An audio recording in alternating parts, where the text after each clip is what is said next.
দর্শক, রাজধানীর কদমতলী এলাকায় সিলিন্ডার বিস্ফোরণে 4 জনের মৃত্যু হয়েছে। এ বিষয়ে বিস্তারিত জানাবেন সহকর্মী সিফাত ফারুকী, যুক্ত হব তার সঙ্গে। সিফাত, ঘটনাস্থলে সবশেষ পরিস্থিতি কি দেখছেন জানাবেন আমাদের।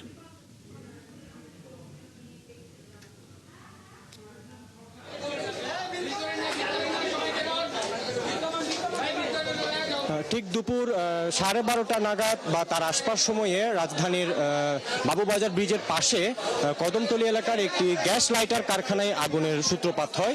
এখানে প্রায় বেশ 50টি মতো এখানে প্রায় সিলিন্ডার ছিল, সেখান থেকে প্রায় 3 থেকে 5টি সিলিন্ডার বিস্ফোরিত হয়েছে বলে আমরা জেনেছি, আমাদেরকে প্রত্যক্ষদর্শীরা জানিয়েছে।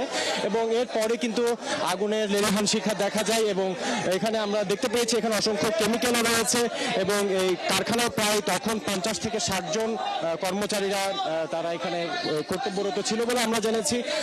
এবং একটু আগে আমরা জানতে পেরেছি প্রায় এখান থেকে প্রায় 5টি মরদেহ বের করা হয়েছে।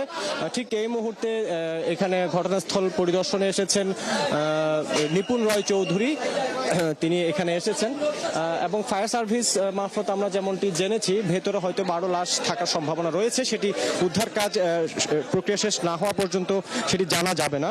এবং পুরো কারখানার অবস্থা যদি বলি, পুরো কারখানা কিন্তু একেবারে পুড়ে ছাই হয়ে গিয়েছে এবং এখনো বিভিন্ন জায়গা থেকে ধোঁয়া কুণ্ডলি পাকিয়ে বের হচ্ছে দেখতে পাচ্ছি।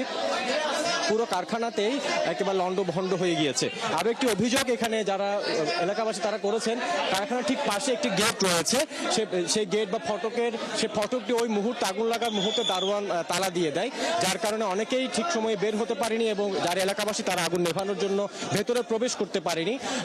কিন্তু শেষে সবাই মিলে সেই ফটকটি আবার খুলে আবার সবাই প্রবেশ করে এবং আগুন নেভাতে চেষ্টা করে। এবং ফায়ার সার্ভিসের প্রায় 4টি ইউনিট এখানে এখনো অবস্থান করছে, তারা সবাই ঐকান্তিক চেষ্টায় প্রবল চেষ্টায় আগুন এখন নিয়ন্ত্রণে এসেছে এবং আগুন পুরোপুরি নিয়ন্ত্রণে চলে আসার পরই যে ভেতরে যে মরদেহ রয়েছে সেটি শনাক্ত করা গেছে। তার আগ পর্যন্ত কিন্তু অনেকে ধারণা করছিলেন যে সকলে বের হয়ে যেতে পেরেছে, কিন্তু আগুনের প্রায় যখন নিয়ন্ত্রণে আনা হয়েছে ঠিক তখনই এখানে প্রায় বেশ কয়েকটি প্রায় 5টি মরদেহ আমরা জানতে পেরেছি। প্রায় সেখান থেকে হয়তো বা 2টি শিশুর মরদেহ হয়তো থাকতে পারে।